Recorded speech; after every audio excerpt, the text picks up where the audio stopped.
Hey tout le monde, c'est Timon Karim, bienvenue sur ma chaîne pour une toute nouvelle vidéo. Alors vous l'avez vu dans le titre, je suis super excité parce qu'aujourd'hui je reçois une sommité dans son domaine.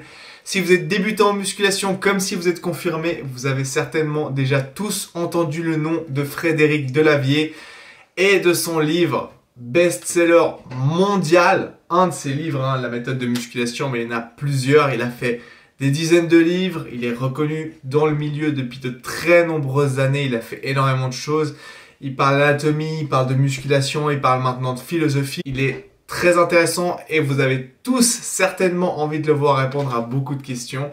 Donc, je ne vous fais plus attendre, je vous laisse avec l'interview de Fred Delavier. C'est parti. Merci en tout cas d'être avec moi aujourd'hui, c'est vraiment cool d'avoir pris ton temps, je sais que tu es très occupé. Donc, Delavier, c'est un culturiste, dessinateur, illustrateur, auteur, youtubeur, philosophe, ou sheik comme tu aimes le dire.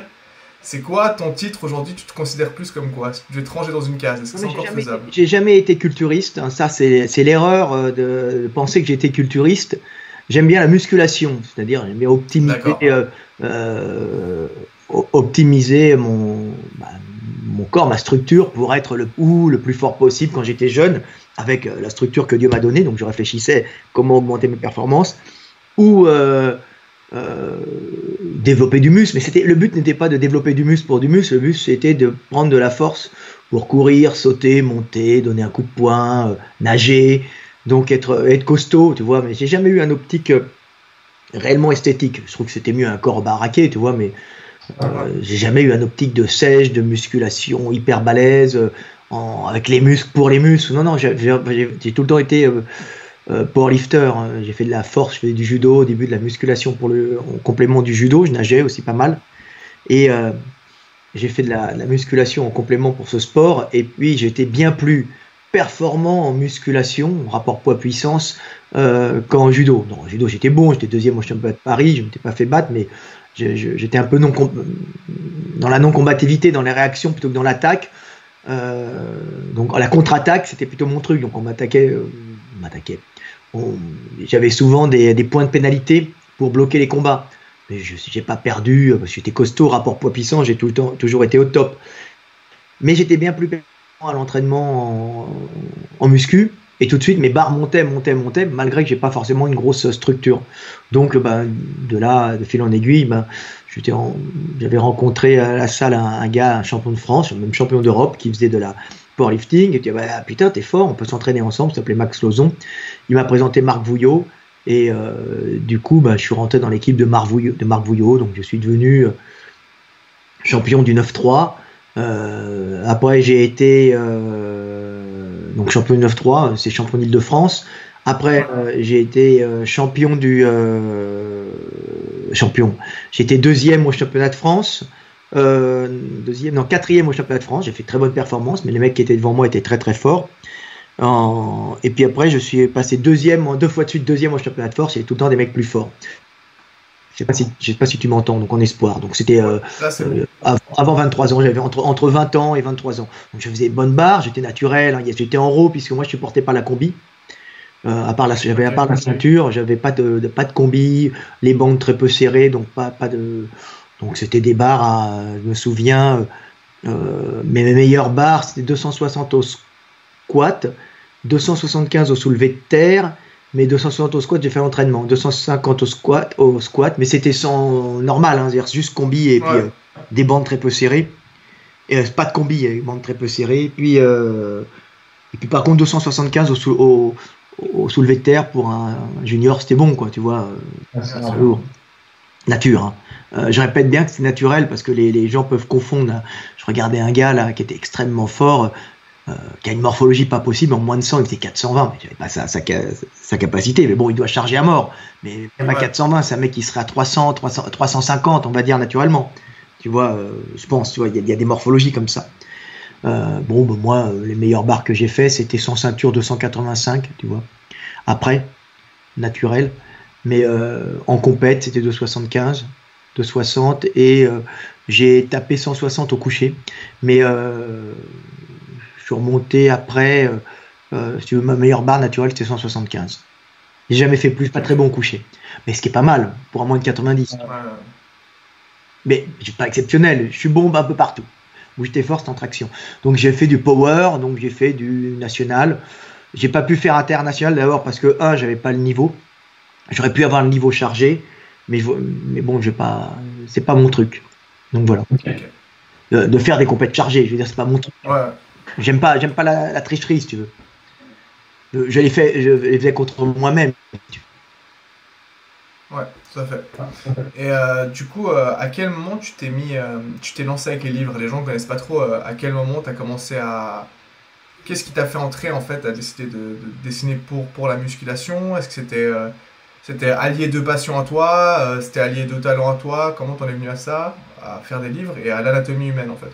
Oh bah, c'est un vaste chemin, j'ai tout le temps bossé dans le dessin, puisque c'était mon métier à la base, puisque à la base, j'avais fait une école de dessin, j'étais parti un peu tôt, j'avais été dégagé comme en France, je faisais dégager par l'école de dessin, alors que j'étais le meilleur de l'école d'État bien sûr, hein, mais j'étais le meilleur, mais bon, paraît-il que mon comportement était pas bon parce que j'avais calculé que je basais ma moyenne générale sur le dessin, donc comme j'étais le meilleur partout en dessin, c'était l'école d'art graphique de la rue Madame, j'étais considéré par les profs d'art graphique comme un élève exceptionnel, c'était le meilleur élève qui faisait déjà un dessin. J'ai un dessin particulier qui peut paraître laborieux au début, mais c'est-à-dire que je dessine lentement, puis d'un seul coup, ça part et c'est magnifique.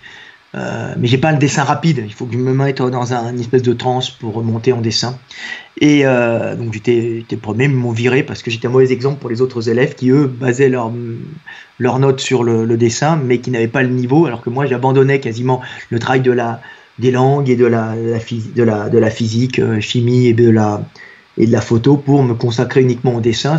Donc je donnais un mauvais exemple aux autres, j'étais viré pour une question d'exemple, ce qui est bête parce que tu vois, tu es aux États-Unis, les mecs ils prennent les mecs, même en Allemagne, les mecs qui sont performants dans un domaine, c'est des cultures de performance. Ici, c'est la culture du moyen.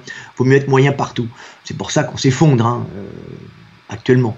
Il vaut mieux des mecs performants et développer des mecs performants dans certains domaines, et on développe que des moyens. C'est la médiocratie, c'est ça, être moyen. Donc moi j'ai été viré, puis il a fallu que je bosse, et puis comme j'étais très bon, j'ai bossé dans la pub. C'était très sympa la pub, mais bon, pas très enrichissant intellectuellement. J'ai bossé avec les magazines et les couvertures de jeux vidéo, ça commençait à partir à l'époque. Et puis après la pub, je me suis fait pas mal d'argent quand j'étais jeune, donc jusqu'à 23 ans, 24 ans, par là. Parallèlement, je faisais de la muscu, je faisais du power, j'étais bon. Ouais. Et après, il y a eu la guerre du Golfe. Je me souviens de la première, la première, je crois. Et là, il y a eu un écrasement économique et tout l'argent qui était réinjecté dans la pub, n'a plus été réinjecté parce que les boîtes avec gros budget, c'était un état florissant. La France, à cette époque-là, il y avait un boom économique, et puis ça s'est écroulé après la guerre du Golfe, et je me suis retrouvé dans cette crise économique, sans boulot, devoir payer des loyers, et ça a été assez dur. Donc à ce moment-là, j'ai monté des associations, j'ai touché des aides sociales, et j'ai parfait mon enseignement.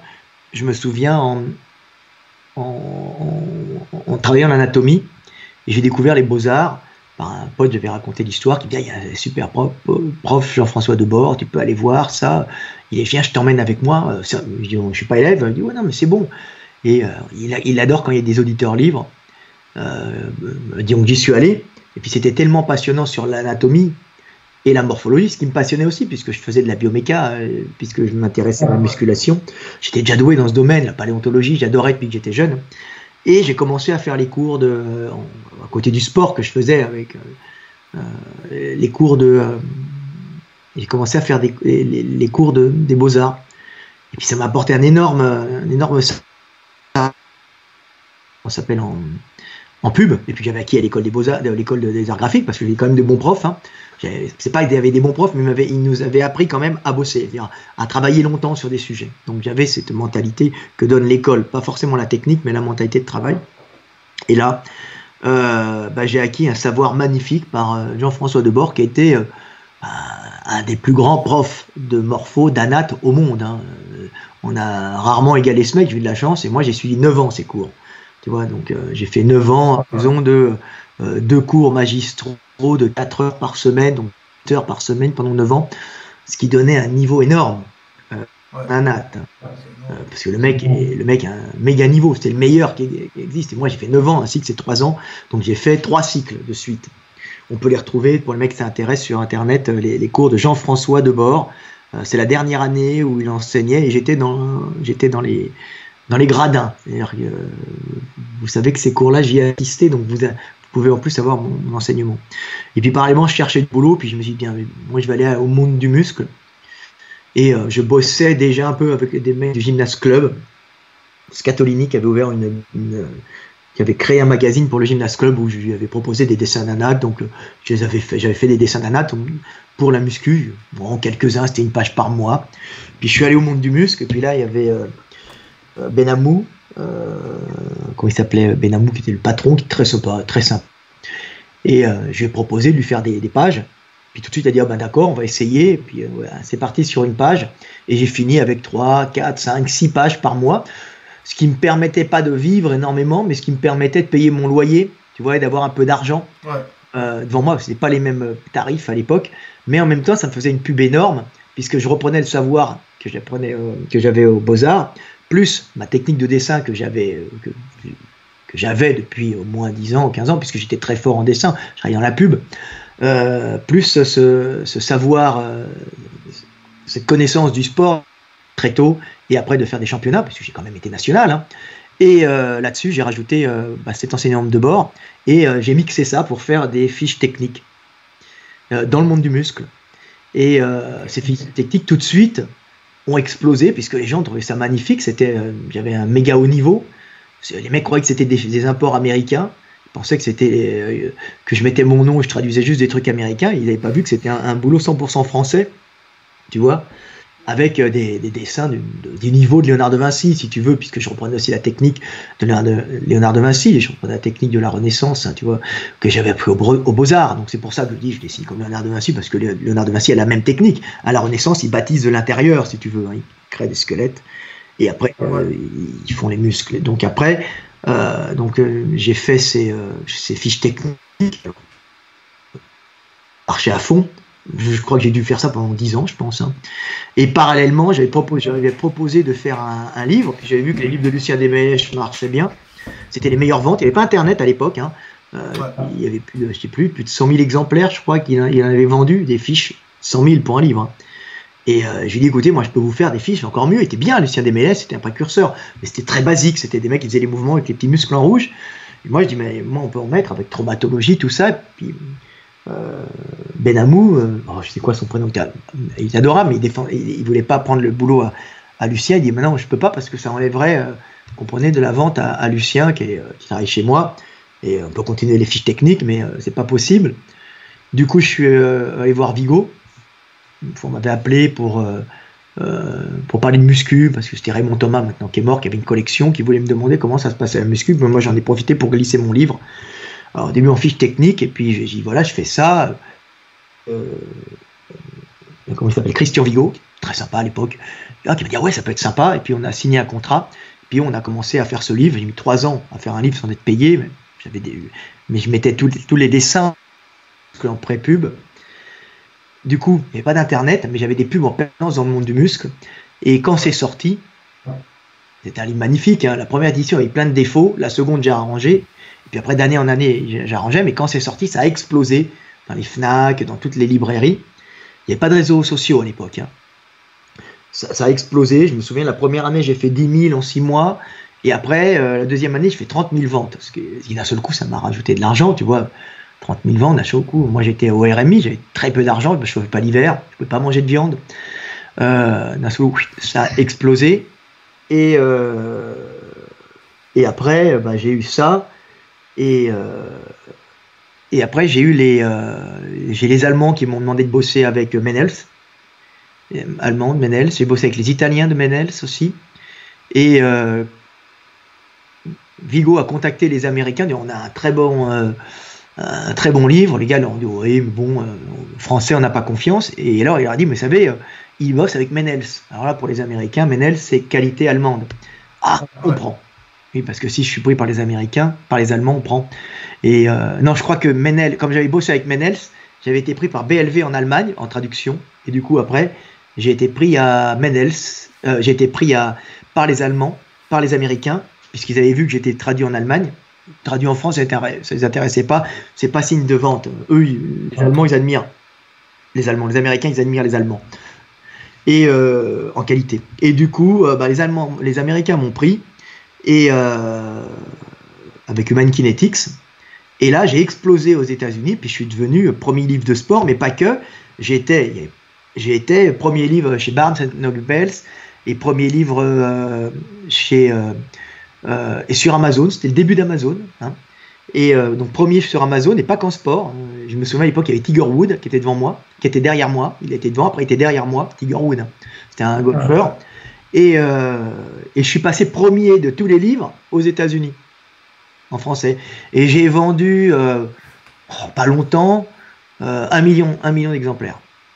Mais je touchais pas beaucoup puisqu'on avait les droits sont beaucoup plus bas à l'étranger. Mais j'y vais bien quand même, hein, ce qui m'a permis de remonter, de m'acheter des maisons, d'avoir des bagnoles. Je suis pas un dépensier, mais moi je m'en fous un peu. Moi je travaille. Et aux États-Unis, dans les livres de muscu, donc la French Touch. Mais bon, comme c'est un pays de caste et de réseau en France, on n'a jamais entendu parler à la télé qu'un Français était numéro 1 de toutes les ventes aux États-Unis sur Amazon et chez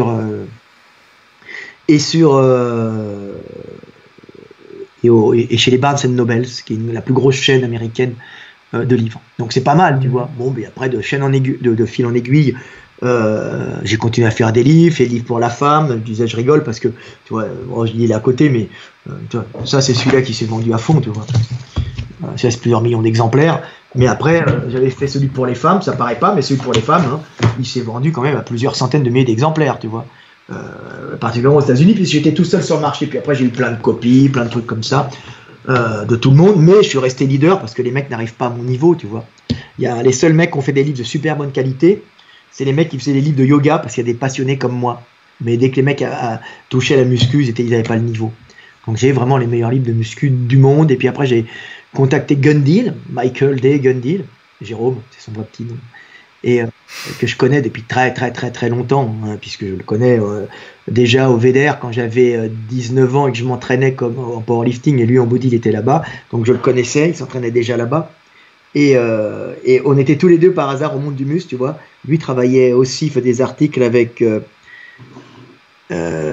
Florence Ghibellini, avec qui j'avais créé un magazine Power Mag. Et un jour, j'ai appelé Michael D. Gundil, que je connaissais pas. J'ai dit, écoute, je sais comme toi, tu es aux États-Unis, moi aussi. Lui, il écrivait pour le magazine Muscular Développement. Et on était jeunes, hein. Il n'y a pas beaucoup de Français qui ont fait ça, il faut voir ça. Hein. Et moi, je l'ai appelé, je lui ai dit, écoute, Michael, moi, je suis en biomécanique. Toi, tu fais des livres sur le... Tu fais des articles de nutrition en général. Ça te dit qu'on fasse ensemble un article de biomécanique, tu le traduis en anglais, puis moi je filme mes illustrations et bam, on a balancé en plus là-dedans, tu vois, les articles de biomécanique sur musculaire développement. Donc en plus on avait un gros magazine, il n'y avait pas encore les réseaux sociaux comme ça, tu vois, on bossait tous les deux. Et puis je lui ai dit un jour, écoute, c'est pas mon truc, moi, je connais les nutriments, mais écrire dessus, lui il écrivait vraiment trop technique, hein. Il reprenait trop les recherches scientifiques. C'est bien de reprendre les recherches scientifiques, mais c'était vraiment pas assez accessible. Et je lui ai dit, écoute, fais un livre pour moi, on fait la méthode de Lavier, on fait les guides des compléments alimentaires pour sportifs, et puis on met mon nom, moi je supervise, voilà, je voudrais tel groupe, je voudrais tel produit, on va faire les photos j'ai pris les photographes, on va faire des photos de toutes les alimentaires pour sportifs. Ça, c'est le premier truc qu'on a fait ensemble parce que lui était bien meilleur que moi là-dessus. Évidemment, je supervisais l'ensemble puisque lui, il faisait pas des livres à la base. Et puis, de fil en aiguille, on a fait ça et puis on a fait les méthodes de Lavier. Et puis maintenant, on travaille ensemble depuis, je sais pas, plus de 20 ans, 23 ans, je crois. Ah ouais. C'est un ami. Tu vois, on est complémentaires. Il est ronchon, insupportable, critiquant tout, mais hyper professionnel, droit, il fait pas de la merde. Tu vois, et puis moi j'ai l'air un peu cool comme ça, mais j'ai une très bonne vue d'ensemble et je vise bien. Et j'ai une très bonne puissance d'analyse, tu vois. Et souvent Gundil m'appelle, me dit, tiens Fred, j'ai fait telle recherche, à ton avis pourquoi il y a ça? Ils indiquent que avec telle pratique ça entraîne telle pathologie, ou puis je réfléchis, et je dis voilà, c'est ça. C'est-à-dire que sur les analyses des chercheurs, je trouve les causes. Ça, c'est mon truc. C'est vraiment ma spécificité, c'est d'avoir d'emmagasiner tellement de savoir dans mon crâne. Ça se met au point sur les années que je suis capable de rejoindre plein de choses différentes pour trouver, en général, la réponse là où des chercheurs cherchent encore. Pas parce qu'ils sont bêtes, parce qu'ils sont trop dans un domaine précis. Alors que moi, j'ai beaucoup de domaines où je suis à très haut niveau, moins que les mecs, mais beaucoup de domaines qui me permettent de faire des ponts. Tu vois. Il y a des domaines où je suis extrêmement fort. Hein. La bioméca, l'évolution, je suis extrêmement fort. Après, il y a d'autres où je suis un peu moins. Il y en a d'autres, pas bon du tout. Ouais, comme tout le monde. Mais justement, tu as parlé de tes livres et l'explosion que ça a été quand ça a commencé. Est-ce qu'il y a un moment où tu t'es dit, enfin tu le dis, toi t'es pas très dépensier et tout, mais quand même, il y a un moment où ça commence à te rapporter pas mal d'argent et tu te dis, voilà, j'ai réussi, voilà, mon nom est établi, voilà, j'ai réussi à faire quelque chose. On a beaucoup d'impôts, hein. J'ai de la chance de pas avoir, j'ai pas de dette, si tu veux, j'ai pas de dette. Ouais. Je vis bien et j'ai une rente, quasiment une rente à vie, avec ces livres, puisque c'est des livres qui ne souffrent pas de concurrence. C'est impossible de foutre une concurrence, quasiment impossible de foutre une concurrence là-dessus, tu vois. Même un effondrement économique, t'as tout qui achèteront un livre pour s'entraîner chez eux ou ailleurs, tu vois. Donc je suis un marché où je suis leader, un peu comme Coca-Cola, tu vois. Il y a Coca-Cola, Pepsi, puis les autres qui veulent venir, ça fait juste des petits comment ça s'appelle, des boissons à bulles, quoi. Mais ça ira pas concurrencer Coca-Cola ou Pepsi, parce qu'on tout peut arriver, mais donc ça me laisse quand même pas mal de temps, tu vois, pour me lever à une heure précise et sans être obligé de faire un travail qu'on me commande ou de travailler sur commande, pas pouvoir payer mon loyer ou d'être dans la merde. Ouais. Donc non, je suis pas riche, mais je peux me permettre si je veux, d'être libre. C'est-à-dire qu'on me forcera à travailler, je dis, va te faire foutre, même que mon livre s'en irait. J'ai des appartements, puis j'ai pas de dette, si tu veux, j'ai rien. Donc ça, c'est mais je ne comprends pas l'argent, parce que je préfère, j'ai une vie qui est plutôt très agréable, qui est basée sur la recherche, presque une vie de moine, sauf des fois, tu vois, moi je suis un ours et puis je sors des fois. Mais justement, tu dis que t'as quand même très très bien réussi, non seulement au niveau financier, mais tu as pu vivre de ta passion, développer ta passion. Vivre de ta passion sans avoir d'obligation, ça c'est énorme. Voilà. C'est plus. C'est vraiment, tu vois, gagner de l'argent et être stressé, être obligé de faire des trucs, c'est pas possible. C'est un truc, je ne pouvais pas. Tu vois, moi, je me lève à l'heure que je veux. Bon, j'avais été un peu déconnecté avec le corona, puisque il y a des magasins fermés un peu plus tôt, suivez plus tard. Tu vois, mais bon, je continue à bosser. Hein. On continue, là, ça reprend, hein, c'est bon. Mais justement, tu parles pas trop de ta réussite de manière générale, mais par rapport à ça, ça me fait penser, pour moi, il y a une grosse différence de mentalité en France. On n'aime pas la réussite, on n'aime pas les gens qui réussissent. Et contrairement aux Américains, par exemple, là-bas, la réussite est mise en avant. Quelqu'un qui réussit, on va pas le jalouser. Au contraire, on va essayer de s'inspirer de lui, etc. Je pense que cette mentalité française bloque un peu les Français, les empêche d'être au niveau des Américains dans certains domaines. Et des Allemands aussi, puisque là, en Allemagne aussi, on admire la qualité du... on admire la qualité du travail. Plus que la réussite financière, c'est le gars qui est un expert dans un domaine. Ah là, il est aimé, tu vois. Il est aimé. Mais ça parle pas d'allemand. Ça parle de qualité de travail. Deutsche Qualität, tu vois. Et avec un K. Et l'américain, lui, ça parle d'argent. C'est-à-dire que il a de l'argent, mais indirectement, c'est pas il a de l'argent pour te montrer qu'il a de l'argent, c'est il a de l'argent pour te montrer qu'il a réussi et qu'il est utile au groupe par sa réussite, qui prouve un bon travail. Et si tu veux, c'est un mélange entre la mentalité anglo-saxonne, anglaise et la mentalité germanique, puisqu'il y a beaucoup d'Allemands en Amérique, et beaucoup d'Anglais aussi. Donc une mentalité où tout est basé sur l'argent. L'argent des commerçants anglais, c'est une île, ils commerçaient. Donc c'est pas négatif. L'argent, c'est celui qui a bien fait fructifier son patrimoine. L'anglais n'est pas si malhonnête que ça, l'allemand n'est pas malhonnête. Bon, il va niquer la concurrence quand il peut, mais c'est pas des voleurs. Par contre, ils sont violents. S'ils peuvent écraser la France, l'industrie française, ils le font. D'ailleurs, c'est ce qu'ils ont fait, les Allemands. Ils ont, avec cette Europe, calculé à l'écrasement total de l'industrie française. Donc, il repart parfois dans certains milieux.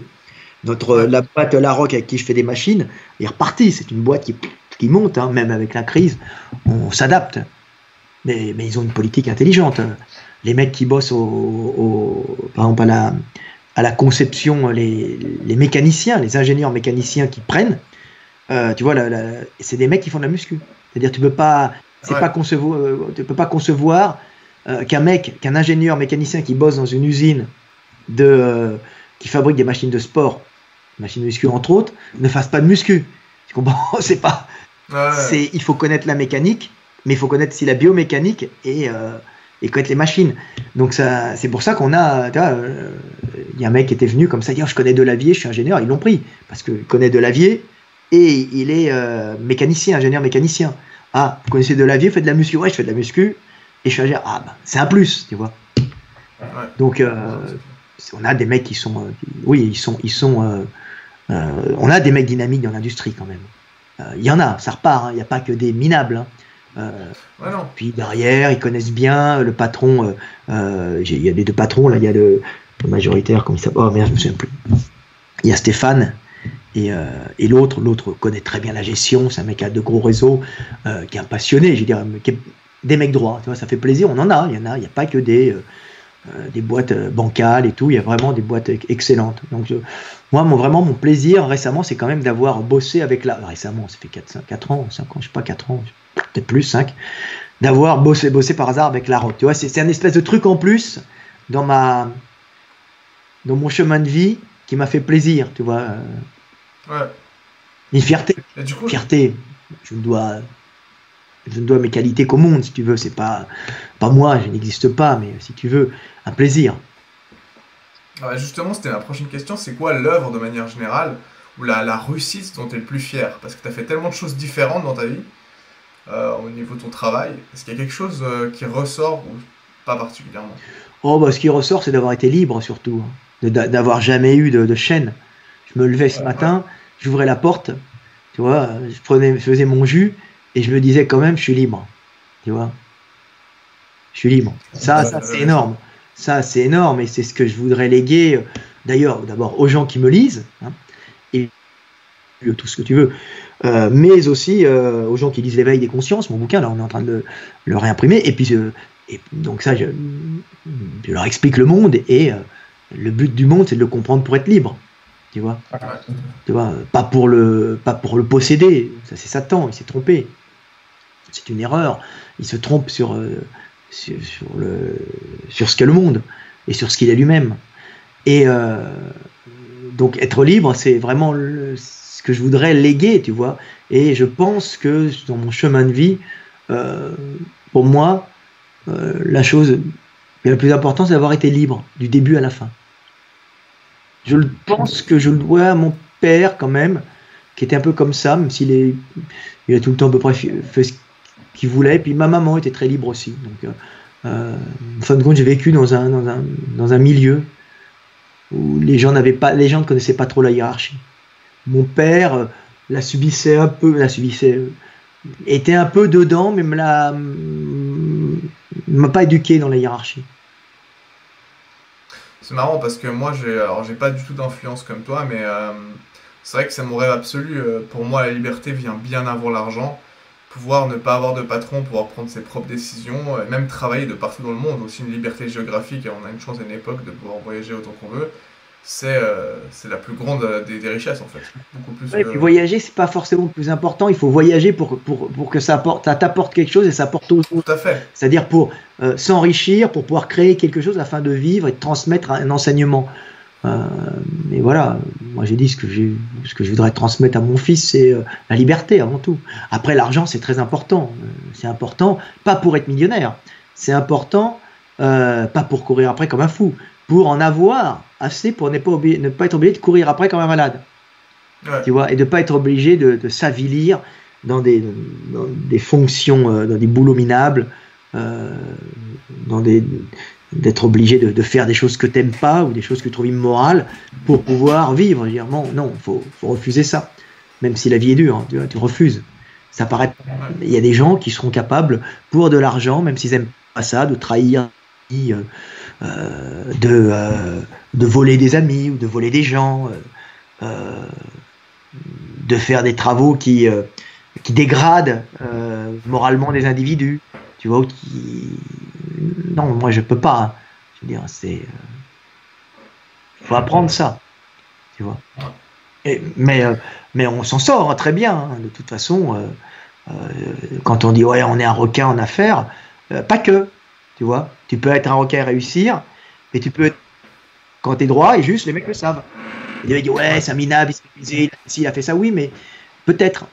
Je me fais baiser une fois, 2 fois, mais celui qui réussit, c'est moi. Parce que les gros avec qui je bosse, ils savent que je les baise pas. Ouais. Tu vois. Et toi, c'est des gens, tu réussiras plus. Parce que tu en as baisé, tu es bloqué. Moi non. Tu vois, moi, je suis propre. Vraiment propre. Hein. Et du coup, tu as déjà fait beaucoup, comme on l'a dit. Est-ce que tu as encore des objectifs précis à réaliser? Disons des choses que tu aimerais construire, parce que jusqu'à quelques années en arrière, tes livres étaient vraiment sur l'anatomie. Maintenant, tu fais beaucoup de philosophie, tu parles du monde, tu parles de la pensée. Oui, là, ça, c'est une autre étape. C'est ce que je faisais déjà depuis le début. Mes livres de muscu étaient en vérité il y avait déjà ça dedans, puisque c'était des livres où je mettais de la traumatologie, de l'évolution, des différences morphologie. J'avais déjà mis ça dedans, tu vois. Et c'est ce qui faisait la différence de mes livres, c'est ce qui plaisait aux gens. Ah ouais, les Africains, ils ont ça, ils ont ci. Ah ouais, d'accord. Ah, les hommes, les femmes, c'est pas pareil. Ah oui. Voilà, mais ce qu'on retrouve dans mes livres de philo. C'était déjà dedans. Puis l'approche du monde par l'aspect physique des choses, c'est ce qui est le plus intéressant. Je veux dire, la philo, tu peux réellement aborder la philo, c'est-à-dire l'analyse du monde par l'esprit, qu'en connaissant bien la structure du monde, c'est-à-dire qu'en connaissant les lois physiques et en connaissant bien la natte, la morpho, les lois mécaniques, les lois de la mécanique, c'est comme ça que tu comprends le monde, parce qu'on est moulé par notre milieu. Tu comprends que toute quête humaine est une quête qui a pour but l'énergie, la prendre et la conserver pour rester en vie et transmettre la vie. À tout niveau, c'est ça. C'est l'énergie qui compte, la prendre, tu vois, pour rester en vie. On ne vit pas d'amour et d'eau fraîche. On vit d'eau fraîche et de calories. Ouais. Autrement, on meurt. On ne transmet pas sa vie. Donc, quand tu vois que l'énergie, c'est fondamental, mais c'est fondamental pour la vie, pour transmettre la vie, pour aimer. C'est-à-dire, en réalité, le but final, on va dire la cause du monde, c'est aimer. Mais ça passe par les lois physiques du monde. Et tu ne peux pas bien comprendre le monde si tu ne comprends pas les lois physiques. Et c'est les lois physiques qui génèrent justement la relation à l'autre, l'amour, et l'amour de l'autre, qui est en réalité l'amour de Dieu. Dieu, ou le monde étant conscient en tout être. Quand on me dit c'est pas vrai, je dis attends, c'est pas toi qui penses, tes pensées surviennent, t'es la mémoire génétique de ta lignée, un ensemble de réflexes conditionnés, plus ton éducation, ta confrontation au monde qui ont généré des réflexes conditionnés, ce qui fait que quand tu es confronté à certaines situations, c'est ce que tu reçois. Le but c'est d'avoir une bonne génétique et une bonne éducation, une bonne confrontation au monde, c'est un avantage. Et à ce moment-là, tu vas répondre automatiquement. Mais non, c'est mon propre. Non, tu réponds jamais automatiquement. Ouais. Tu réponds jamais de ton propre gré. Tu n'as pas de réel de libre arbitre. J'ai mon libre arbitre. Non, c'est tes pensées surviennent sans que tu en contrôles leur venue. C'est ce que tu reçois du monde par tes sens qui génère en toi des pensées et des analyses. C'est tout. Donc je n'ai pas de libre arbitre, je suis un automate, oui. Ceci dit, ça ne change rien au fait que tu dois t'instruire, comprendre, savoir où est le bien et le mal, pour devenir le meilleur automate du monde capable d'aimer l'autre et de vivre une vie épanouie. Tu vois. Donc, c'est ton chemin de vie qui t'emmène sur la bonne voie. Mais à partir du moment où tu as compris, hop, tu vois, la compréhension de ça te libère. À ce moment-là, tu deviens un véritable automate dans le bien. Et du coup, est-ce que tu penses que tu crois donc en des mots comme la destinée, du moment où quelqu'un naît, est-ce que son chemin de vie est déjà tout tracé, ou est-ce qu'il y a une part de choix encore qui subsiste? Oui, alors oui et non, mais oui, il est tracé, puisque ce sont ce sont les lois physiques qui gèrent le monde, donc elles sont strictes. Mais le fait de vouloir changer sa vie en mieux, tu es en face de moi, je te dis change ta vie en mieux, tu dis ah ouais, je vais changer ma vie en mieux. À ce moment-là, c'est la destinée qui a fait que tu m'as croisé. Je rigole, mais tu le savais avant. Et que tu vas changer ta vie en mieux, parce que tu sais que tu dois la changer en mieux. Même si tu serais tombé sur un mec qui te dirait t'es un pauvre type, t'es un minable, t'es de la merde, bah, tu resteras toute ta vie de la merde. Si tes parents te le disent, tes amis te le disent, tout le monde te le dit, bah, tu resteras de la merde. C'est le monde qui te fait. Et c'est pour ça qu'à partir du moment où tu sais que tu es être de lumière, incarnation divine, incarnation du monde en l'homme, tu te dois d'éclairer les hommes pour en faire des êtres qui vont sur le droit chemin, même s'il reste des automates. Le fait de le savoir, le mec il va s'orienter tout seul vers le bien. Il aura le mot bien, il saura où est le bien. Et il réussira plus ou moins sa vie en fonction des traumatismes qu'il a eu aussi. Mais et en tout cas, il pourra corriger le cap. Ok. Mais c'est pas grave, hein. Le monde n'a pas changé. Que tu sois destiné, qu'il y ait une destinée ou qu'il n'y en ait pas, ça ne change rien. Il faut que tu veuilles réussir ta vie. Ouais, tout à fait. Le désir. Il faut que tu aies la volonté. C'est la volonté qui compte. Mais cette volonté, elle t'est donnée par...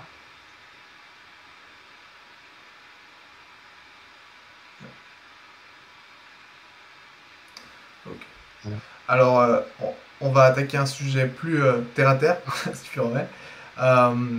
Donc, un des grands mots qui revient beaucoup dans le fitness français, on va dire, c'est les stéroïdes. On adore parler de ça. Je sais pas pourquoi il y a une adoration. Franchement, c'est pas un sujet qui m'intéresse. Tout le monde se compare. Est-il nati, est-il pas nati? Personnellement, j'en ai rien à foutre. Puis quand tu vois un mec, il est gros comme ça, il est musclé, il est comme ça, il est pas nati, bien sûr. Puis il y a des boutons, et puis il est énorme. Et puis tout le temps énervé, bah, évidemment qu'il est... Bah, tous ne sont pas énervés, hein. Il y en a qui les supportent très bien. Mais évidemment, il n'est pas nati.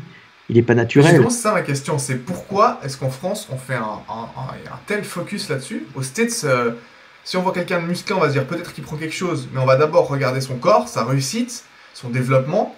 Tandis qu'en France, avant même de juger si son physique est bien ou pas, on va se poser la question, est-ce qu'il est naturel ou pas? Il y a vraiment une obsession des stéroïdes. C'est une obsession des stéroïdes, dire que les mecs prennent des produits. Ouais. Alors moi, ce qui me gêne, c'est que les mecs aient une obsession des stéroïdes et que les mecs qui prennent des stéroïdes mentent. En plus, tu vois, ils ne peuvent pas le dire, mais disent ouais, moi j'en prends à peine, moi je fais que si, moi je fais ça. Mais non, comme disait Gundil, en général, alors pas tout le temps, mais en général, quand les mecs ils commencent, ils ne s'arrêtent plus. Ouais. Hein, c'est-à-dire qu'ils en prennent, ils s'arrêtent et quand ils voient qu'ils remaigrissent, c'est-à-dire quand ils n'ont plus les effets des molécules, et que leurs muscles commencent à partir, bah ils en reprennent. Ce qui fait qu'ils en prennent tous les 3 mois, 4 mois, 5 mois, ils font une grosse cure, ils s'arrêtent 3-4 mois, ils en refont une autre, puis il y en a qui ils sont en cure toute l'année. Il faut arrêter. Puis maintenant, ils font ce qu'ils veulent, moi j'en ai rien à foutre, mais je veux dire, comme je dis tout à l'heure, faut comparer. Je veux dire, tu ne peux pas comparer, il faut comparer ce qui est comparable. Je veux dire, moi je suis naturel, pas toi. Donc tes entraînements, c'est pas les mêmes que les miens. Tout à fait. Tu vois, je sais les barres naturelles, ce que c'est, je sais les barres chargées, ce que c'est. Avoir un bon physique naturel et un bon physique chargé, c'est différent. Un mec qui est chargé à mort et qui fait des championnats, c'est un énorme travail aussi. Faut le savoir, hein, c'est pas n'importe quoi. Hein. C'est un travail, c'est des risques à prendre, c'est du boulot pour sécher. Alors on sèche beaucoup mieux quand on est chargé avec tout ce qu'ils prennent, mais c'est quand même un énorme boulot. Je veux dire, ça n'enlève pas la valeur du travail et le boulot, quoi. Mais bon, il faut savoir aussi que les produits te donnent de la volonté aussi. Ça change aussi ta mentalité. Hein. Ça change ton agressivité, ta mentalité. Tu deviens un peu un autre homme. Un homme augmenté. Hein. Augmenté, mais en général, plus agressif et parfois un peu con. Alors, pas tout le temps, mais parfois un peu con. C'est vrai que si les mecs sont déjà cons à la base, ça va pas les améliorer. Alors que si le mec est un mec plutôt intelligent qui sait pourquoi il fait ça. En général, les Américains, ils ne cherchent pas parce qu'ils ont des complexes. Hein. Ils cherchent pour le business, l'argent. C'est la mentalité américaine, c'est business is business. Hein. Donc le mec, il va se charger pour pouvoir avoir une carrière et et gagner sa vie et entretenir sa famille. Donc c'est encore une mentalité. Le problème, c'est qu'en France, même en Europe, on va dire en France, parce que ça peut modifier les mentalités. Alors, en général, ça augmente quand même pas mal les réflexes, hein, mais ça rend plus nerveux aussi, tu vois. Donc ça dépend des gens. Donc c'est un problème parce que c'est quand même, c'est pas des substances anodines aussi, tu vois. Ça change ta mentalité, ça peut créer des pathologies, il y a beaucoup de mecs qui meurent hein, aussi. Bah, évidemment, si tu prends un peu comme ça de temps en temps, tu vas pas mourir. Hein. C'est pas, je pense qu'un mec qui prend, je sais pas moi, un comprimé de Diana par jour, il est pas près de mourir. Hein. Ou un mec qui prend, je sais pas moi, une cure, je sais pas, je connais pas les doses. C'est quoi les ampoules? Une ampoule de testo, c'est combien? Testo, généralement, on conseille 500 mg par semaine, c'est un peu la base. Ça veut dire combien? Une ampoule, c'est combien? Ça dépend le dosage des ampoules, je crois. Ça dépend de la densité des ampoules. Voilà, le mec qui prend de la testo, c'est quoi, du 50 mg? Non, c'est plus. 500. T'es sûr? 500 par semaine. Ah ouais. Ah bon, c'est ça? Je connais pas les doses. C'est ça. Bah, un mec qui prend ça, c'est quand même beaucoup. Hein. Ouais. Bah ouais, je crois que c'était des trucs de 250 mg les ampoules. C'est des flacons, c'est 200 mg, c'est au millilitre, quoi. C'est 250 mg de testo au millilitre, quelque chose comme ça, c'est possible. Moi, je me connais pas, j'ai jamais touché ça, mais il me semble que. Je connais pas trop. La testo, c'est la seringue. Les ampoules, on parle plus d'ampoules quand c'est des hormones de croissance, généralement. D'accord. Bah, les hormones de croissance, c'est des ampoules, les mecs, ils prennent des unités dedans, c'est ça? Ouais, c'est ça, exactement. Ils prennent des petites unités dedans. Ouais, après, hormones de croissance, il y a moins d'effets secondaires. Il y a plus d'effets, il y a beaucoup d'effets secondaires. Il y a moins d'effets sur le comportement, sur la mentalité. C'est pas des hormones qui vont changer réellement ta personnalité, tu vois. C'est pour ça que beaucoup de mecs en prennent en rééquilibrage hormonal pour pas vieillir. Ceci dit, si tu as des cellules cancéreuses, ça peut accélérer aussi, tu vois. C'est pas un truc rigolo non plus, tu vois. Mais tu as moins d'effets secondaires visibles dans le comportement. Le problème des hormones masculines ou des stéroïdes anabolisants ou de la testo, c'est quand même comment ça s'appelle? Oui, des stéroïdes. C'est quand même le fait que ça change ton comportement, quoi. Tu vois. Tu deviens un autre homme. Un peu comme il s'appelle Captain America. Tu vois. Ah oui, tu vas passer et puis les mecs sont accros à ça, ils s'arrêtent jamais. Parce que quand ils arrêtent, ils regardent plus les filles, ils ont bousillé leur propre sécrétion endogène. Et puis, si t'en fais 6 mois, 1 an, 2 ans, tu risques pas grand chose, mais les mecs, ils sont à vie. Alors, au bout de 5 ans, 6 ans, ils peuvent plus s'arrêter parce qu'ils n'arrivent plus à repartir en endogène. Donc, ils leur poussent des seins, ils dorment tout le temps, ils peuvent plus bander. Tu vois, c'est assez gênant. Alors, pas tous, mais ça arrive.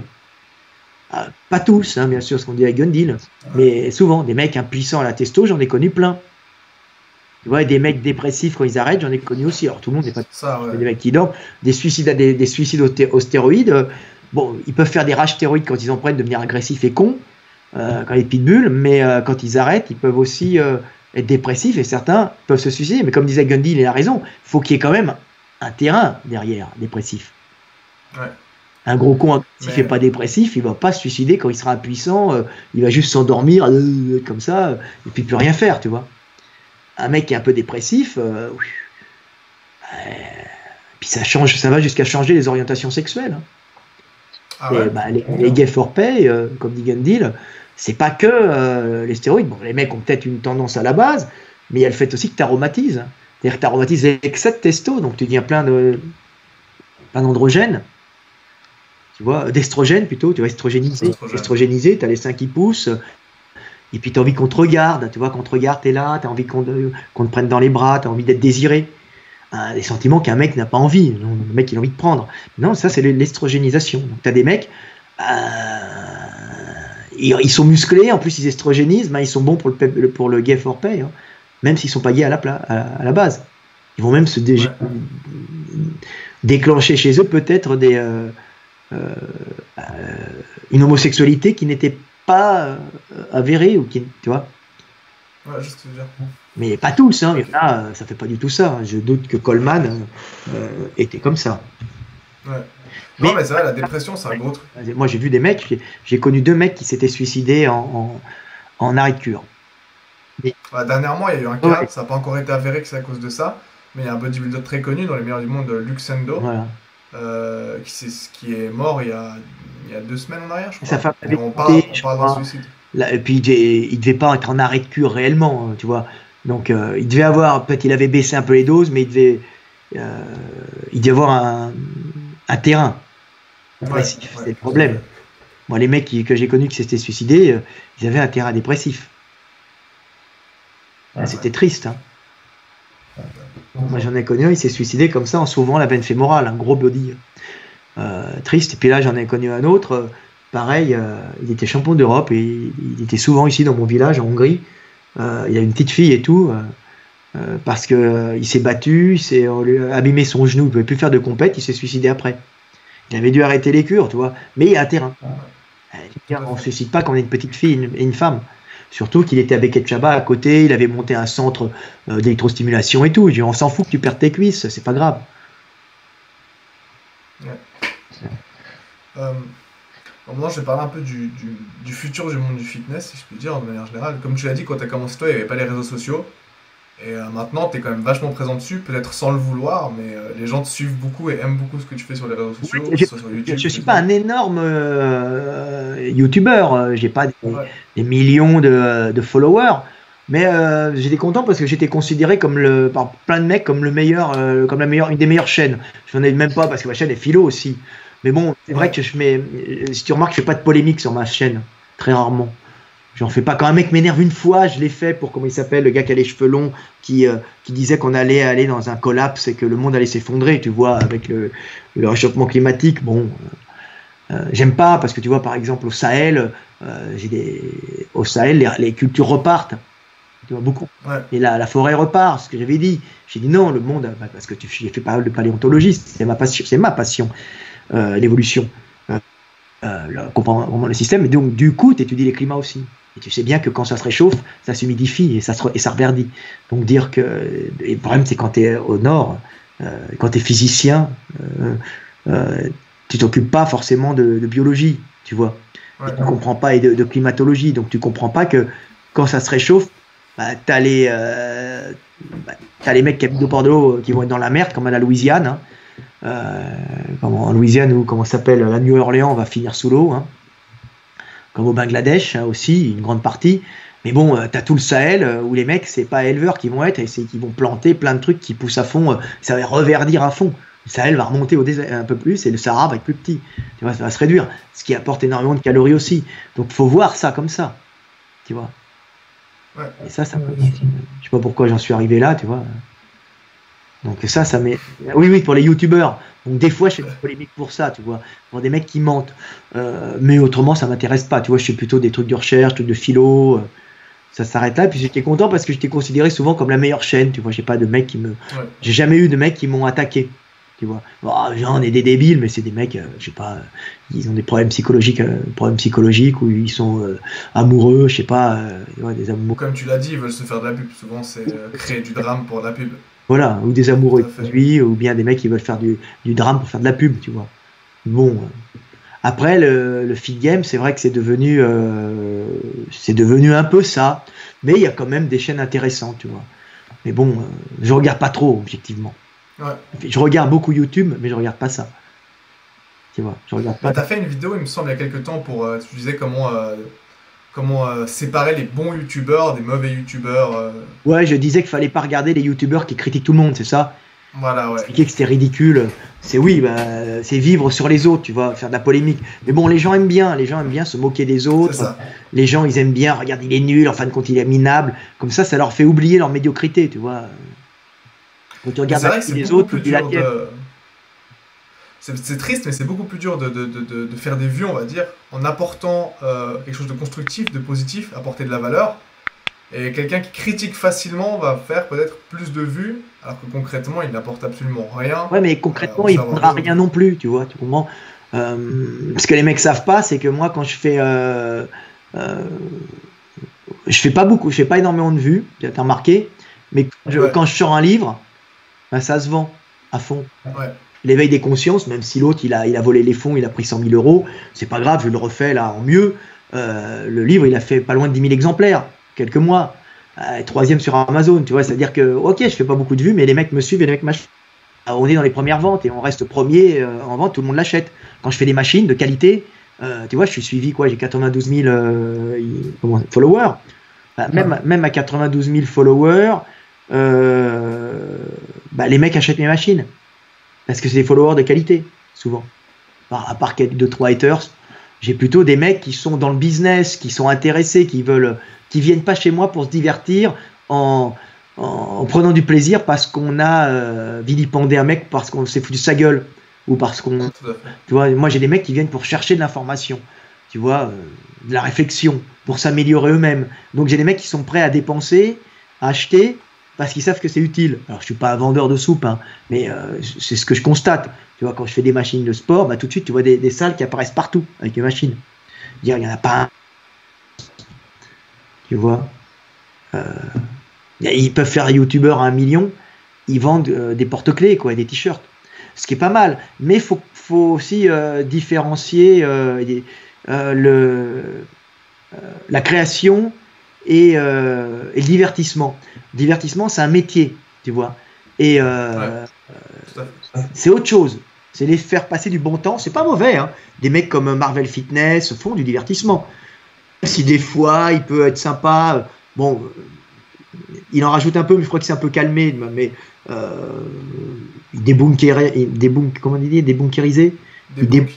un peu le milieu des fois en disant ouais, ça c'est un peu bidon, il y a ci, il y a ça, les mecs font ci, font ça. Bon, après moi ce que je lui reproche c'est d'aller trop cibler un mec, mais j'aime bien quand il parle de l'ensemble, il est assez correct, tu vois, mais il fait quand même du divertissement, tu vois. Grosse vue, mais c'est pas mauvais, je suis assez mitigé parce que je peux pas dire que ça soit mauvais. C'est un peu mauvais quand il attaque des mecs en personne, tu vois. Moi je préfère attaquer un système, c'est mieux d'attaquer le système parce que les gens, c'est les gens, quoi. Bon, tu vois. Donc par exemple Thibaut Inchep c'est une réussite, je vais pas regarder ses vidéos, je m'en fous, mais il est drôle. Mais bon, les enfants l'aiment bien, il a mis plein de jeunes à la muscu, puis il est pas méchant. Puis les gens aiment bien, les gamins aiment bien, ils regardent, ils veulent ressembler à Thibaut, il sort des blagues, il a le sourire, l'accent du sud-ouest, l'accent du sud-ouest, c'est ça. Ouais. Il est sympa, je veux dire, j'ai jamais vu Thibaut Inchep dire une méchanceté. Ça c'est, même si c'est pas, on va pas le suivre, un certain âge, pour parfaire ses techniques. Quand on est gamin, on veut lui ressembler, il est marrant, il est drôle, il sort 3 blagues, et on sort les mêmes expressions dans la cour de récré. C'est un business qui fait, mais un business sympa. C'est pas, tu vois, c'est de l'or des Chevaliers du Zodiaque ou je sais pas moi, du Club Dorothée. Mais ça reste. Il était parti en Pologne voir Auschwitz. C'est pas mal ce qu'il avait fait. Hein. Quand il avait parlé de dopage, il était d'une grande objectivité, sans jeter. Sans critiquer les gens vraiment méchamment, c'était non, j'ai tout le temps, tu vois, c'est du divertissement correct, c'est un job, c'est pas mon job. Tout à fait, c'est deux choses différentes, mais c'est reste quelque chose de positif. Marvel peut être considéré comme positif quand il attaque pas des personnes. Tout à fait. Dans l'ensemble, je me suis amusé, des fois j'ai entendu des trucs, c'était marrant, c'était intéressant, tu vois. Ouais, autrement, il y a tous les petits youtubeurs ils sont bien. Je ne regarde pas Lucas, je le connaissais. Le doc, c'est sympa ce qu'il fait, le doc. Là, il y a encore un bodybuilder qui est mort qui est pas mort, qui a eu un problème cardiaque. Comme il est cardiologue, son plaisir, c'est d'en parler, tu vois. Il explique bien tous les problèmes. Le doc, c'était ça. Le doc est sympa, mais c'est des petites chaînes. Mais c'est pas du divertissement, le doc. C'est un peu dans ma lignée, mais plus médical, grand public. Tu vois, peut-être moins approfondi en traumato du système locomoteur, et puis quand il aborde la biologie, et puis la système cardiovasculaire, s'il est là, il dépasse tout le monde, tu vois. Mais c'est intéressant. Donc tu regardes quand même pas mal, enfin, tu dis que ça t'intéresse pas, mais tu connais quand même. Parce que le doc, c'est moi qui lui avais dit de faire de faire ses vidéos. Il m'avait expliqué un jour là, en salle, le problème de la graisse qui rentre dans les feuillets des aponévotiques des vaisseaux, et la façon dont les athéromes se forment, d'une façon brillante et j'ai dit écoute, fais une vidéo là-dessus parce que personne ne l'expliquait aussi bien. Fais une vidéo, tu te mets une blouse blanche, un stéthoscope et tu dis voilà, c'est moi le doc et je vous explique machin est mort en muscu, comment on fait ci, comment on fait ça, pourquoi Matarazzo, machin. Matarazzo il était mort d'un truc, je crois. Et puis il a fait sa première vidéo là-dessus. Okay. Et après il a continué et puis c'est un mec qui est bien, quoi. Sympa, à qui je l'ai connu aussi avant qu'il fasse ses vidéos qui sont pas mal. À part ça, je regarde pas beaucoup de vidéos. The Rob, c'est ça? C'est le métier. Ouais. C'est bien. C'est de l'information parce que c'est pareil, c'est de l'information, mais j'ai jamais entendu être négatif avec les gens. Ouais, ça c'est vrai. Ça j'aime bien. Tu vois, on n'est pas là pour insulter, on est là pour montrer comment ça se passe. Et puis des fois montrer la médiocrité, mais pas contre les gens. C'est le système. Sympa. Jamcore est un mec bien. Je regarde pas trop, mais Jamcore est un très bon enseignant qui suit très bien les gens qui suivent. C'est vraiment un passionné, tu vois. Ouais, ça c'est vrai. Tu vois. Ça, c'est vrai, tu vois. Nassim, je regarde pas, mais Nassim, le peu que j'ai vu, c'est du technique, quoi. C'est la base de l'entraînement, de la muscu. C'est du basique. C'est les cours de fac pour tout le monde. Alors, il n'invente rien de particulier, mais c'est les cours. Et puis il est gentil. C'est des cours, c'est-à-dire tu as des cours de fac à la maison. Tu as le cours que tu dois apprendre à peu près, mais présenté d'une façon plus agréable. C'est bien. Il n'y a pas d'innovation, mais c'est bien. Donc tu as quand même un regard positif de manière générale sur ce nouveau monde du fitness. Mais après, les mecs et les couillons, je vais pas en parler, hein, t'imagines bien. Non, tout à fait, ouais. Le meilleur truc, c'est de pas en parler. Hein. Tu les évites, hein, tu dis, on va pas. Ils sont nuls, on va pas en faire la pub. Hein. On va pas faire la pub, ouais. C'est tout. Hein. Dis au revoir. Monsieur, vous sombrerez dans l'oubli. Bah oui. Ouais, tout à fait. Voilà. Maintenant, au niveau de toi et ton évolution justement dans ton travail, donc comme tu nous as parlé, tu es passé du fitness, de l'anatomie à plus l'esprit, mais tu avais donc cette idée depuis le début en fait. Je continue beaucoup la muscu. Hein. Ouais, tu continues, mais je veux dire, est-ce qu'il y a un sujet que tu n'as jamais abordé dans ta carrière, que tu aimerais aborder dans le futur? Non, pas vraiment. Non? Non, en philo, j'ai tout abordé comme sujet. Tu vois, Dieu, la mort, la vie, l'amour, tout est abordé. Hein. Tout. Non, grâce à la philo, on peut parler de tout. C'est ça qui est bien, tu vois. Parce que si on, mais bon, je présente toujours sous le même angle, ce qui fait qu'on pourrait croire que je parle tout le temps que je parle de sujets différents, alors que je parle que d'un seul sujet qui est les relations énergétiques des choses entre elles. Et à tout niveau, ça fonctionne de la même façon. C'est pour ça que des fois, les mecs disent dans ton livre de philo, tu te répètes. Je dis non, je me répète pas. Je te montre que ça fonctionne de la même façon à tout niveau. Toutes les relations énergétiques. L'amour, la haine, la muscu, l'économie, la relation des pays, le fonctionnement d'un pays, le fonctionnement d'un énergétique, le fonctionnement des médias, le fonctionnement des réseaux sociaux, le fonctionnement des youtubeurs, tout fonctionne de la même façon. Agresser un mec pour lui prendre sa part de marché, dire la même chose qu'un mec pour lui prendre sa part de marché, caresser dans le sens du poil un mec parce que tu sais que c'est un bon allié. Tu vois, et parce qu'il va t'apporter, dans ce cas-là, il va pas te prendre d'énergie, il va pouvoir peut-être t'en apporter. Tout le temps la même chose. Puis en amour, c'est la même chose. Tu vois, c'est l'énergie, toujours l'énergie. Attirer le regard des autres pour exister. Parce que quand tu es un être social, quand tu es seul, tu meurs. Et si tu attires le regard des autres, tu attires aussi l'énergie. Là, c'est un ensemble. Et en bodybuilding, pareil. Tu manges, tu vas chercher l'énergie pour grossir. C'est pour ça qu'ils font du gay for pay, parce qu'ils ont besoin de beaucoup de produits, beaucoup de calories. Non, je rigole parce qu'on en parlait. On sent qu'il y a un focus sur le gay for pay, c'est ça. Non, mais je rigole parce qu'on en parlait avec Gun Deal. Non, parce que justement, j'en parle à cause des stéros qui font ça. Les mecs ne le sont pas forcément au départ. Ouais. Non, mais gay for pay, c'est même une appellation assez large qui, même ceux qui ne sont pas gays font ça pour gagner de l'argent. Pour gagner de l'argent. En plus, et ça a été très connu avec la fameuse vidéo de Kai. Ouais, mais ce qu'on oublie de dire, c'est que le fait de prendre des produits les rend plus aptes à se montrer à poil. À faire du gay for pay, ouais. Parce qu'ils estrogénisent. Ils n'ont pas l'impression, mais ils estrogénisent. Moi, j'avais des copains qui étaient des bodybuilders. Alors, ils se reconnaîtront, des bons amis, des amis. Et ils étaient gros dealers. Et ils avaient tous les produits et tout. J'ai dit, mec, vous êtes fous, les mecs, arrêtez, vous êtes malades. Mais qu'est-ce que tu fais? Comment tu te piques? Mais tu vas parce que les mecs sans hygiène, j'ai dit, t'es un malade. Et mais qu'est-ce que tu prends? Mais vous êtes fous, vous en prenez trop. Je dis, mais attends, tu vas complètement aromatiser, tu vas avoir des problèmes. Et alors, il me dit, comment ça? Je leur explique, attends, après, tu vas être romantique, tu vas avoir des habits, tu vas avoir des touchés, tu vas regarder un film romantique, tu vas avoir envie de pleurer. Quand tu vas écouter une musique romantique, tu vas pleurer, tu vas avoir envie qu'on prenne dans les bras. Et puis, je me souviens, mon pote, il me dit, mais c'est exactement ce qui nous est arrivé. La dernière fois, on regarde Gladiator, on était là, on était en arrêt de cure, et d'un seul coup, on s'est mis à pleurer. On s'est regardé. Je dis, mais oui, c'est ça, mon gars, c'est ça. Tu vas faire. C'est la meilleure prévoyance contre les stéroïdes que tu es en train de faire, plus que tous les, oui, tous les autres problèmes. C'est alors, ça, les mecs, ils en remettent une couche pour pas pleurer, tu vois. Ah, c'est vrai. Et pour repartir. Et puis, le problème, c'est qu'après, c'est l'engrenage. Je ne suis pas contre, je ne suis pas pour, mais les gens doivent savoir, tu vois, quand même. Doivent être conscients, ouais, tout à fait.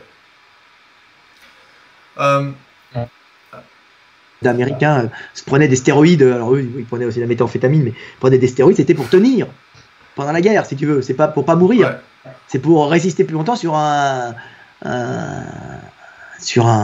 comment dire, un terrain de combat, tu vois, ouais. Terrain. Et pas se faire tuer. Tu vois, quand un aviateur allemand prenait des amphétamines, comment il appelle, Pravitine, ça te rend complètement accro. Mais si tu es un pilote de la Luftwaffe et tu dois sortir tous les jours pour défendre le Reich, et pour l'empêcher de se faire bombarder par des avions américains et anglais, et toi de ne pas se faire tuer par la chasse, et des Américains et des Anglais, t'as intérêt de te gaver de Prévitine, je crois, d'amphétamine, pour pas t'assoupir pendant cette période de guerre, même si après tu vas le payer. C'est-à-dire, c'est où tu meurs maintenant, ou tu n'as pas trop après. Ouais. Ah oui, mais bon, après, c'est le calcul que font les Américains quand ils prennent ces produits.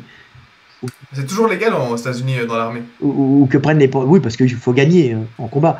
Ou que prennent les sportifs de haut niveau, sans te le dire. Parce que leur carrière et leur avenir jouent là-dessus. S'ils sont drogués, ils prennent ces produits au moment où ils sont en plein championnat, ils vont pouvoir avoir une réputation, être les premiers, avoir la médaille et entretenir leur famille. C'est autre chose. Tu vois. Le problème, c'est savoir s'arrêter et les mecs ne le savent pas. Là, ils n'ont pas de famille, pas d'enfants, et puis ils continuent à en prendre, tu vois. Et puis toute leur vie, il leur reste que ça. Parce qu'ils veulent plus. Tu vois. Puis il y en a même avec des enfants, ils continuent à en prendre, et puis quand ils en ont plus, ils dépriment, ils se suicident. J'en ai connu un comme ça. Alors qu'il avait famille. Ah, tu vois ça, tu dis, mais mon merde. Il avait un terrain. Mais la baisse des produits, hein. Évidemment, il y a des mecs, ça ne va rien leur faire. Coleman, ça ne lui a rien fait quand il s'est arrêté. Bon, il s'est blessé. Non, lui, c'est différent. Il s'est blessé avec autre chose. Ouais, voilà, mais c'est autre chose. Il prend des lourds, il aimait ça. Yates, ça va, il a arrêté. Il n'a pas fait de dépression. Hein. Ouais. Il fait son business, il vit son truc. Il n'est pas tombé, si tu veux. Il a eu une vie, il en a une autre. Tu vois. Il en parle avec beaucoup de recul, d'ailleurs. Il a fait pas mal d'interviews où il parle de ça, des produits et tout. C'est Yates. Ouais. Et c'est Yates. Tu vois. Ça pour tout le monde, ouais, c'est clair.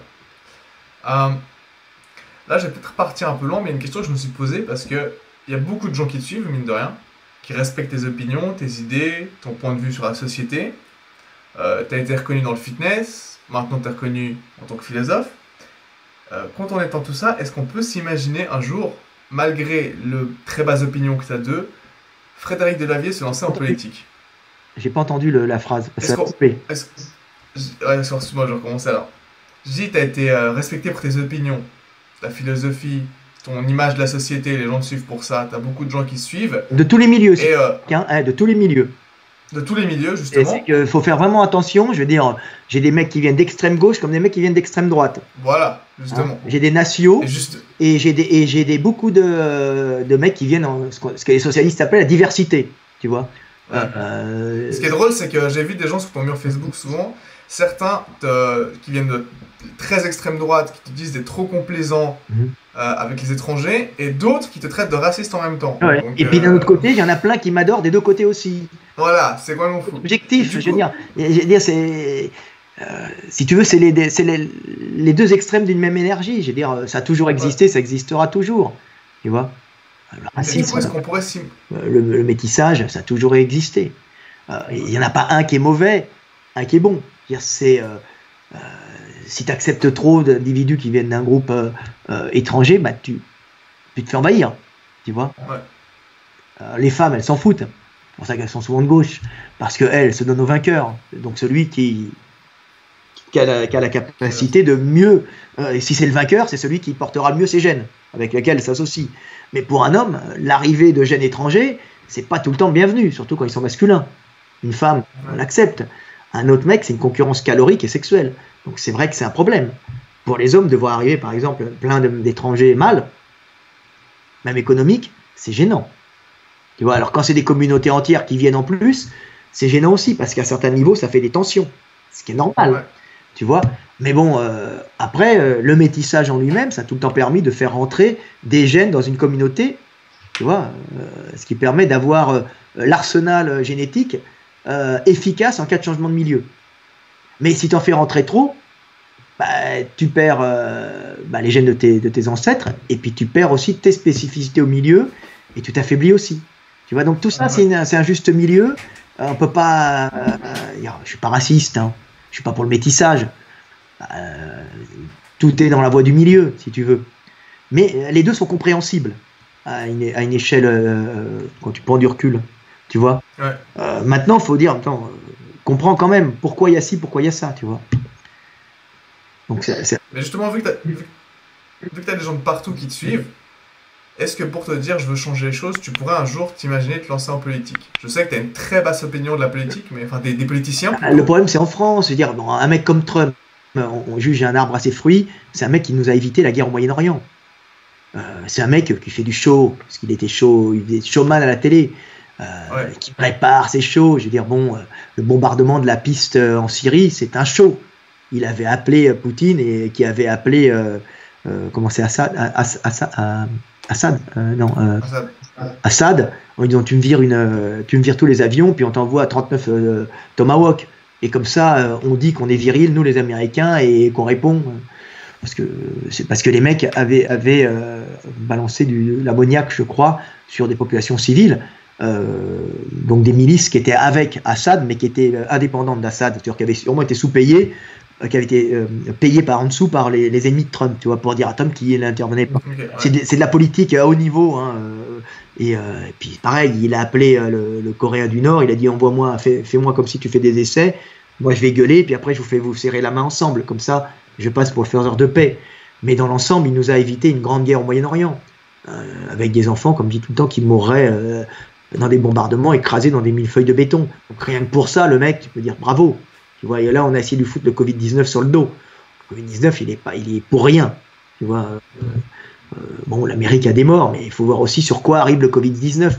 Sur des mecs, sur des blacks qui ont d'abord une génétique sensibilisée, fragile à certains niveaux, pas partout, à cause de l'esclavage, comme des sélections qui se sont faites lors de l'esclavage, des mecs qui ont tendance à avoir une hypertension, donc ça les sauve quand ils traversent l'Atlantique, et tendance à faire un peu de gras aussi.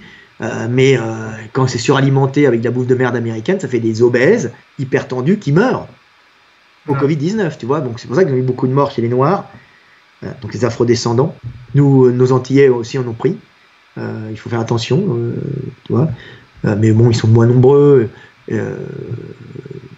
Donc ils ont eu beaucoup de morts, puis ils sont des obèses. Puis un Covid-19 sur un obèse, c'est l'horreur, tu vois.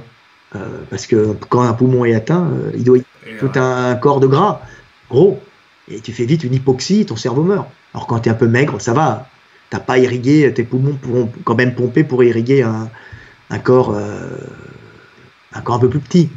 tu vois. Donc on a Trump qui est bien, mais en politique, comprends le problème de la France, c'est que les mecs qui arrivent en politique sont déjà corrompus, ils ont dû déjà faire des allégeances à droite et à gauche, ils doivent plaire, ils doivent séduire.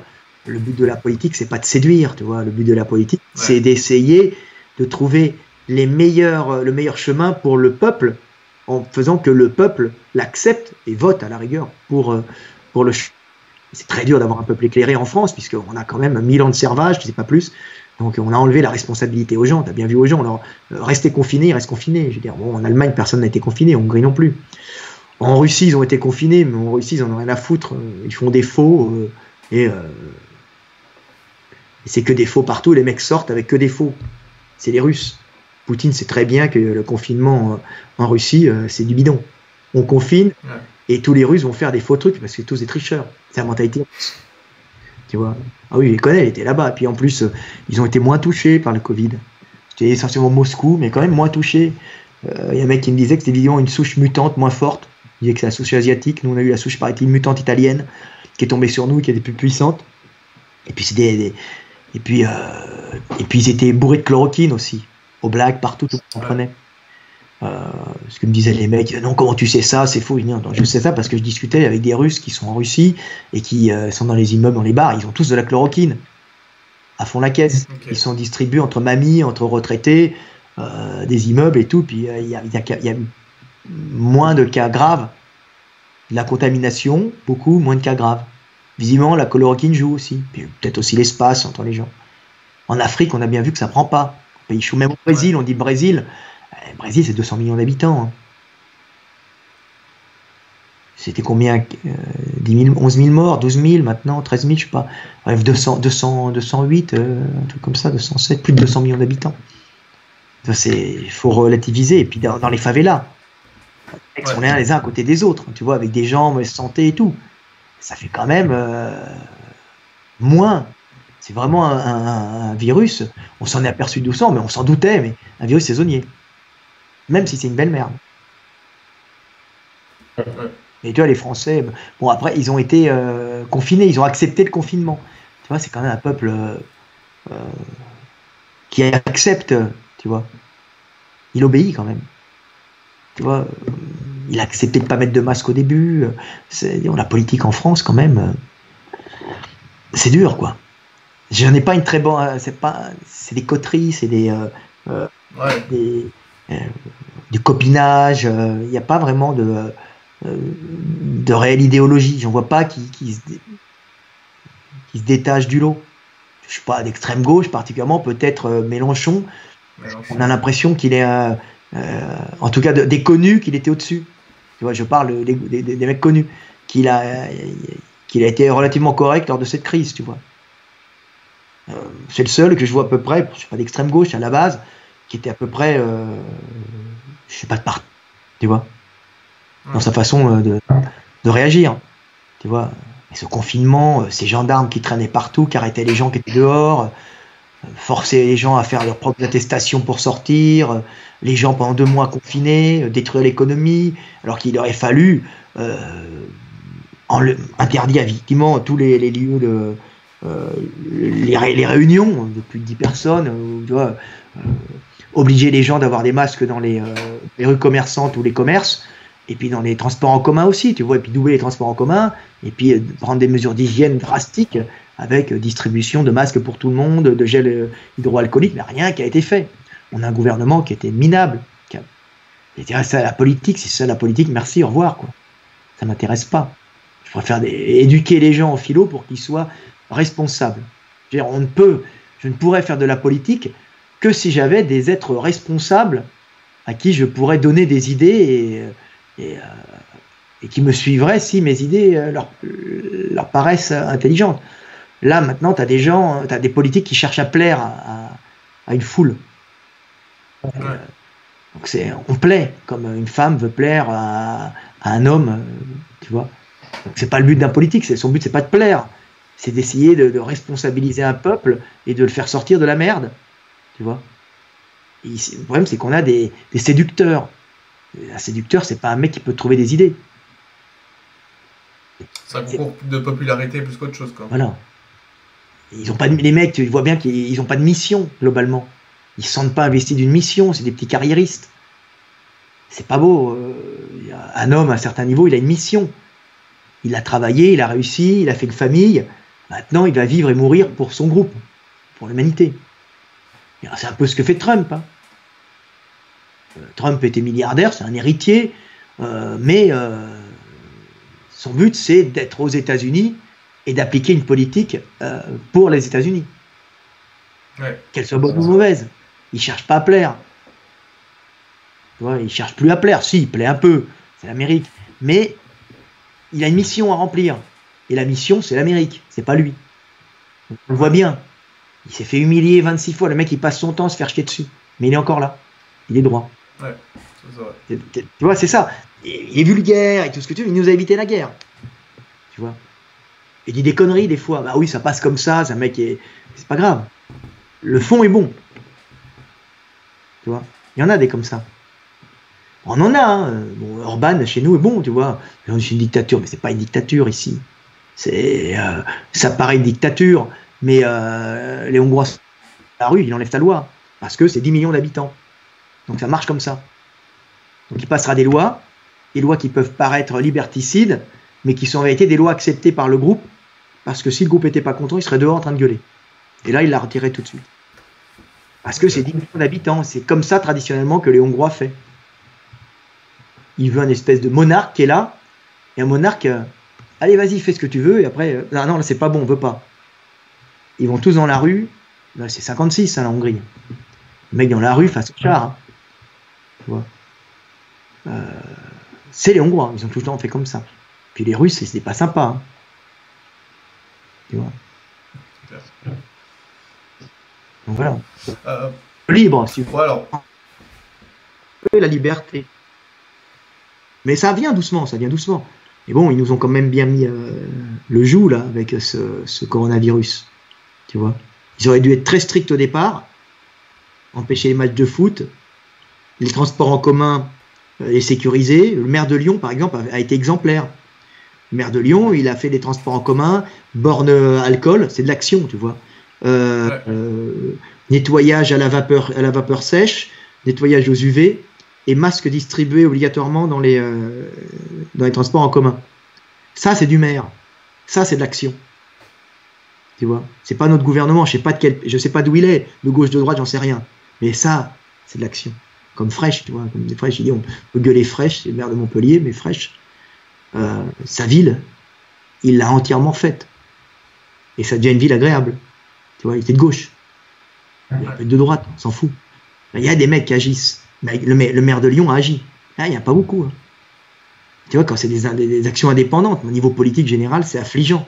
Quand tu vois que c'est Moussa, à la Goutte d'Or, qui fait des masques, ou Ginette, une retraitée de 90 ans qui a fait 900 masques, tu te dis, attends, Moussa à la Goutte d'Or, et tu as vu l'émission, ils ont même fermé sa boutique, et Sénégalais qui aime la France, qui a sa boutique là-bas, et Ginette, retraitée, 90 ans, qui font les masques. Tu te dis, mais attends, je trouve ça formidable, j'en pleurais. Mais c'est pas à eux de le faire. C'est pas eux de le faire. Ils méritent une médaille. Ils méritent la Légion d'honneur, hein, sûrement plus que Patrick Bruel. Je n'ai rien contre Patrick Bruel, mais c'est sympa comme il chante. C'est marrant. C'est quoi, c'est nana de cette nana là, nana cette nana. C'était marrant ça, tu vois. Ces premiers tubes. Mais bon, Moussa et Ginette méritent plus la Légion d'honneur que lui. Tu vois. Mais il la mérite parce que le gouvernement, eux, la méritent pas. Ils méritent destituer. C'est ce que tu veux dire. Écoute, moi j'ai eu de la chance parce que je suis en Suisse, du coup. Ouais. Bah oui, mais vous, là, vous avez la votation. Voilà. Donc la votation. On a la votation pour tout, donc... Voilà. Bah oui, mais c'est un peu lourd, mais c'est bien. Au moins, vous n'êtes pas content, vous groupez en association de Suisse et vous allez gueuler. Alors c'est pas comme les Hongrois. Les Hongrois, ils vont gueuler dans la rue. Vous retrouvez le samedi ou le dimanche à l'église, ou avant ça devait être à l'église ou après l'église, je pense, un truc comme ça. Des associations de canton, et puis vous alliez gueuler et faire une loi ou abroger une loi ou faire abroger une loi. Ouais. C'est quand même un État qui a montré qu'il était au-dessus de tout. Il est à haut niveau politiquement. Ouais. C'est la patrie de Piero San Giorgio, mon ami Piero. Tu vois. Donc oui, mais là, eux, c'est un exemple. La Suisse, c'est un exemple à prendre. Alors, ils sont à prendre en exemple. La Suède est à prendre en exemple. L'Islande est à prendre en exemple. Mais c'est des petits pays. Tu vois. Mais on peut gérer ça avec l'informatique maintenant, par région, en France, tout ça. Lyon est un exemple en France. Lyon est un exemple pour sa gestion. Il y a de la politique de bon, ça c'est de la politique de bon niveau. Les Suisses, je ne sais pas ce que vous avez fait avec le Covid.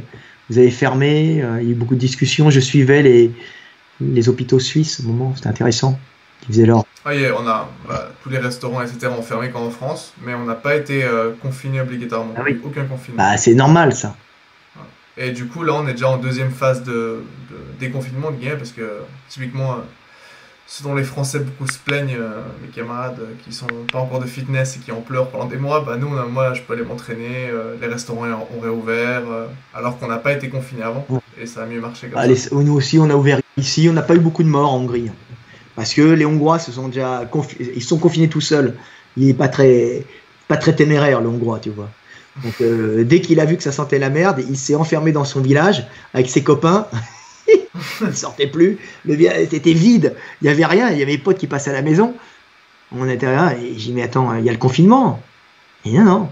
Mais il n'y a plus personne dans les rues. Ah ben non. Ils sont tous rentrés, ils sortent plus. Ils avaient piqué tous les gels hydroalcooliques, les masques et tout. Tout était parti d'un coup. Mais bien avant. Et la frontière était fermée 10 jours avant qu'on annonce les fermetures de frontières. Ah ouais? Ah bah oui, parce que les Roumains avaient été contaminés. Les Roumains, ils avaient été contaminés parce que c'était les Roumaines qui allaient faire les femmes de ménage roumaines qui se vendaient pour pas cher en Italie. Chez les papis et les mamies contaminés qui revenaient en Roumanie, qui contaminaient tout le monde. Donc comme nous on est frontaliers, eux ils ont bloqué la frontière avant tout. Hop, on fait plus rentrer de Roumains. Tu vois? Ouais. Ah ouais, ils ont fait attention. Les Hongrois, le Hongrois est protectionniste. Il fait attention. Et il agit avant qu'on lui dise d'agir. Là, il n'attend pas la communauté européenne. Il n'a pas attendu. Et non, on s'en fout, on ferme. Notre peuple le veut. Puis ils ont fait voter le peuple. Voulez-vous qu'on fasse passer les étrangers? C'était les Syriens, les pauvres. Voulez-vous qu'on ferme la frontière? Mais ça posait beaucoup de problèmes. Ils arrivaient par milliers, ils mangeaient tout. Ils chantent comme des criquets. C'est des hommes, des familles, des enfants. Mais quand tu as des gens qui arrivent et tu n'as même pas de quoi les nourrir, ils arrivent par milliers, dizaines de milliers et ils mangent les champs des paysans, tout ça, parce qu'ils meurent de faim autrement. C'est terrifiant. Les mecs ferment la frontière. Protectionnistes, c'est affreux. C'était un truc à gérer au niveau européen et même mondial, tu vois, ça. C'était une catastrophe humanitaire, une réelle catastrophe humanitaire. Trump nous a un peu sauvés de ça, en limitant la guerre là-bas, quand même. Okay.